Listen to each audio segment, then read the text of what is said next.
Hello বন্ধুরা, আমি আবার নিয়ে চলে এসেছি এক নতুন রান্না। আজকে ডিনারে বানাচ্ছি সয়াবিন আলুর তরকারি। আমি শম্পা, আমার রান্নাঘরে তোমাদের সাদর আমন্ত্রণ জানাচ্ছি। চলো বন্ধুরা, স্টার্ট করি এবার। এই সয়াবিন আলু তৈরি করতে যা যা লাগছে বন্ধুরা, তাই তোমাদের বলছি।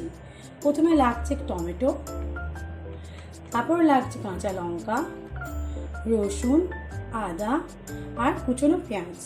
ব্যাস, এই কটা জিনিস দিয়ে আমরা সুন্দরভাবে একটা নিরামিষ নয়, এটা হবে তোমার সয়াবিনের তরকারি। ঠিক আছে বন্ধু, চলো এবার রান্নাটা স্টার্ট করি।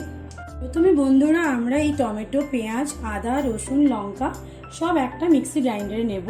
তারপর এটা আমরা পেস্ট করে নেব। একটা মিক্সি গ্রাইন্ডার নিলাম আর এক এক করে আমি সব কিছু এর মধ্যে দিয়ে দেব।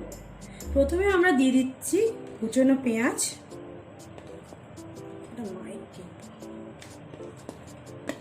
তারপর দিয়ে দিচ্ছি আদা, দেখো, কিছুটা রসুন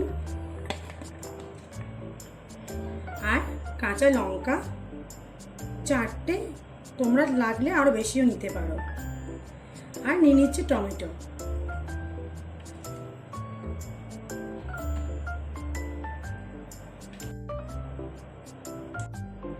আমার পেস্ট রেডি বন্ধুরা, চলো এবার ওভেনটা অন করি আর কড়াইটা বসিয়ে ফেলি।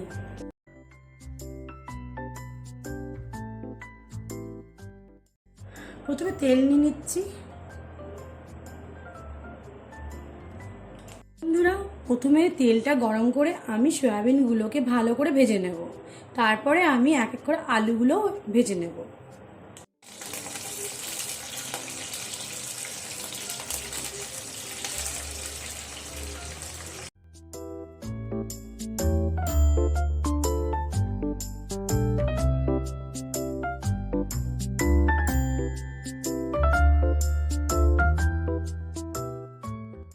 পরিমাণ মতো নুন,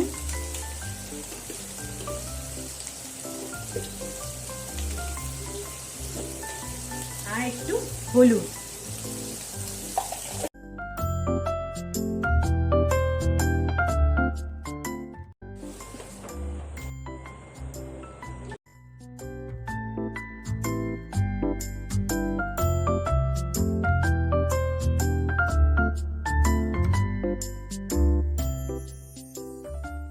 আমার সয়াবিনগুলো ভাজা হয়ে গেছে, এবার নামিয়ে নেব।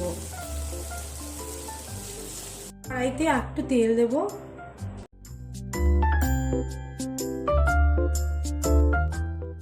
এবার এক এক করে আলু ঢেলে দেবো।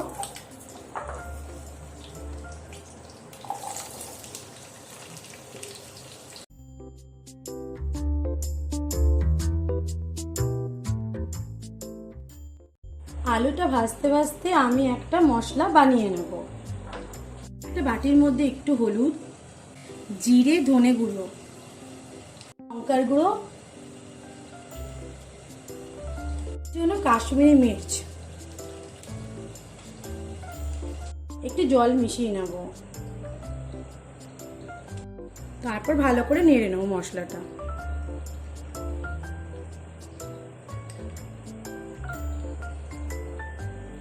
বন্ধুরা, এটা করার কারণ একটাই, যখন তেলে আমরা মশলা ডাইরেক্ট দিই এটা পুড়ে যায়। যদি জল দিয়ে আগে গুলে দিই তাহলে মশলাটা পুড়ে যাওয়ার কোনো ভয় থাকে না। মশলাটা রেডি। এবার দেখে দেব যে আলুগুলো আমার ভাজা হয়েছে কিনা।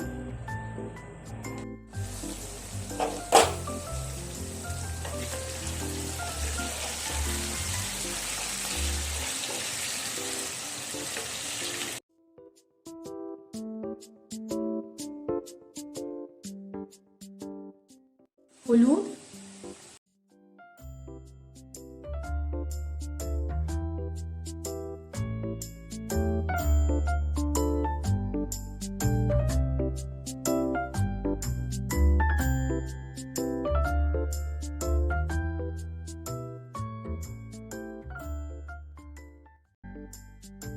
আমি এরকম অনেক অনেক ছোটোখাটো রান্না তোমাদের সাথে শেয়ার করি। তোমরা প্লিজ আমাকে কমেন্ট করে বলো যে আমি রান্নাগুলো কেমন করছি। তোমাদের ভালোবাসা দিলে বা তোমার কমেন্ট পড়লে আমার ভীষণ ভালো লাগে, আর আমি বুঝতে পারবো তোমাদের কত ভালো লাগছে। আর চেষ্টা করব তোমাদের সাথে আরও অন্যান্য নতুন নতুন রান্না শেয়ার করতে। চলো বন্ধুরা, এবারে আলুগুলো নামিয়ে নিই, কারণ আলুগুলো সব ভাজা হয়ে গেছে।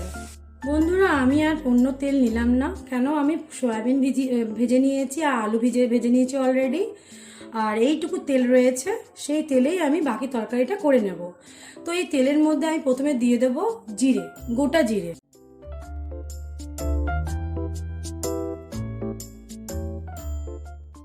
লঙ্কা, আর নেব একটা তেজপাতা। ভালো করে জিরে, শুকনো লঙ্কা, তেজপাতা ভেজে নেব। এবার বন্ধুরা, এই বাটা মশলাটা যেটা বেটে ফেলেছি সেটা কড়াইতে দিয়ে দেবো।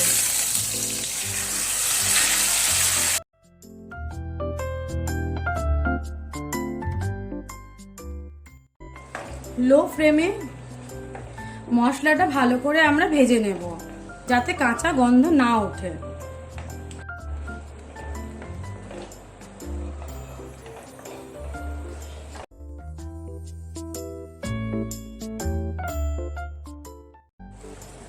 কিন্তু ভালো করে ভাজা হয়নি, মানে কষানো হয়নি। মাঝে মাঝে আমরা নেড়ে দেবো, না হলে কখন পুড়িয়ে যাবে বোঝা যাবে না। এরকম বারে বারে করে আমরা নেড়ে নেব।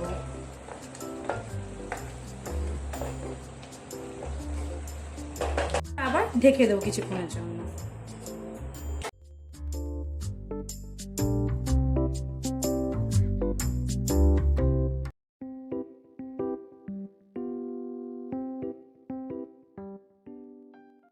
টেস্ট বানানোর জন্য 2 চামচ দই দিচ্ছি।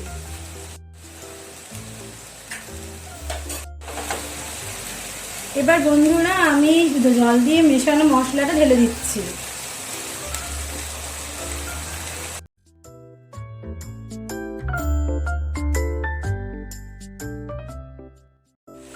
এর জন্য একটুখানি চিনি দেব।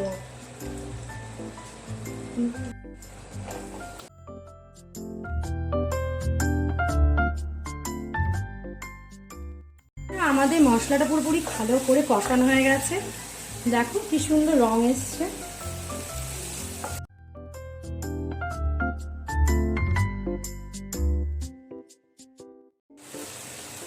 এবারে বন্ধুরা, এই সয়াবিন ভাজা আর আলু ভাজা আমি এই মশলার মধ্যে ঢেলে দিচ্ছি।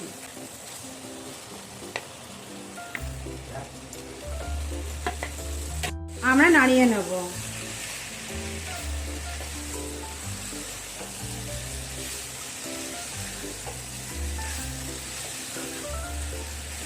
ফ্লেমে কিন্তু আমি ভালো করে কষিয়ে নেব সয়াবিন আলুটা। ভালো করে কষিয়ে অল্প জল দিয়ে মাখো মাখো করে রান্না করব। রাতের ডিনারে পরোটার সাথে খেতে ভীষণভাবে ভালো লাগবে। সবশেষে পরিমাণ মতো নুন দিয়ে দেব।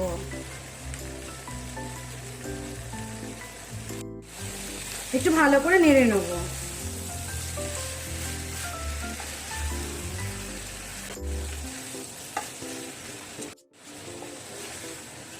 আমি শুধু যে তোমাদের সাথে নিরামিষ রান্না শেয়ার করব তা না, আমি সব রকম রান্নাই শেয়ার করব।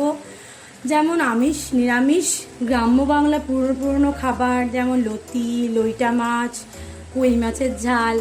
আস্তে আস্তে তোমাদের সাথে বন্ধুরা আমি সব এক এক করে শেয়ার করব। তোমরা আমার পাশে থেকো আর আমাকে বলো আমি কেমন রান্না করি। আর আমার এই রান্না তোমরা তোমাদের মতো একদিন করে খাও, কেমন লাগছে আমাকে একটু জানিও। বন্ধুরা, এবার আমি জল দিয়ে দিচ্ছি। পুরো জলটা একবারই দেবে না, প্রথমে অল্প অল্প জল দিয়ে দেখে নেবে জলটা কতটা তোমার লাগছে।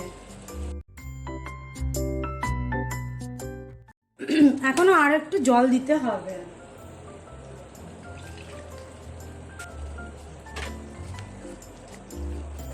বন্ধুরা, ঢেকে দিচ্ছি, মিনিট 10 রাখবো।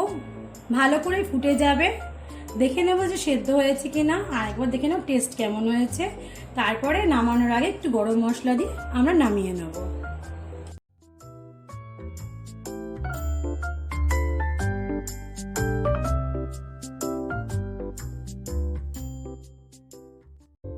তাহলে বন্ধুরা আমার সয়াবিন আলুর রসাটা তৈরি হয়ে গেছে, সাথে রুটিও হয়ে গেছে। রাতের ডিনার কমপ্লিট। তাহলে বন্ধুরা কালারটা কেমন হয়েছে জানিও। আর নামানোর আগে আমি এর মধ্যে একটু গরম মশলা দিয়ে দেব। দেখো কালারটা কি দুর্দান্ত এসেছে, তাই না?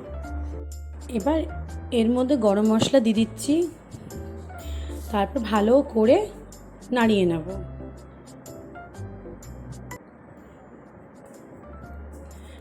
ব্যাস বন্ধুরা, আমার এই সয়াবিন আলুর রসা রেডি। রাতের ডিনার আমার একদম কমপ্লিট। কালারটা কি সুন্দর এসছে দেখো। তাহলে বন্ধুরা আজকে আমার রান্না এখানেই শেষ। আবার দেখা হচ্ছে কালকে। তোমরা লাইক, কমেন্ট, সাবস্ক্রাইব করতে ভুলে যেও না। টাটা।